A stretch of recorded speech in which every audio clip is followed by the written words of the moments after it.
কিছু বলবার জন্য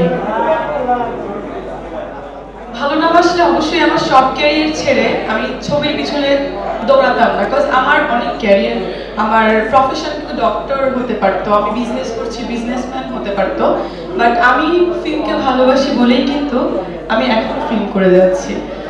আর অবশ্যই আপনাদের সবাইকে অনেক অনেক থ্যাঙ্কস এবং কৃতজ্ঞতা। সুপারহিট করবে, কোন ছবিটি চলবে কিংবা কোন ছবি চলবে না, আমার ধারণা এই ছবিটি সব দিক দিয়ে একটি ভালো সুনির্মিত চলচ্চিত্র, গল্প ভালো, এবং এই ছবিটি আমি সাংবাদিক ভাইদের অনুরোধ করব তারা একটু বেশি বেশি যাতে প্রচার করে, কারণ প্রচারই হচ্ছে বর্তমানে সাফল্যের একটি অন্যতম শর্ত।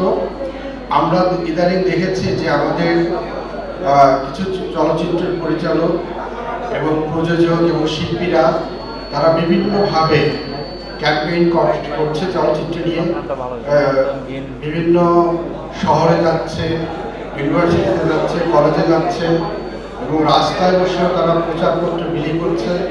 ফলে দেখা যায় যে সেই সব চলচ্চিত্রগুলো দর্শকপ্রিয়তা পাচ্ছে। আসলে আমরা যখন চলচ্চিত্রের সেই শুরু লগ্নে, যখন আমাদের বয়স স্কুল জীবনে আমরা যখন চলচ্চিত্র দেখতাম, তখন আমরা পত্রিকার উপর নির্ভর করতাম যে একটি চলচ্চিত্র কবে আসছে, পছন্দের চলচ্চিত্র।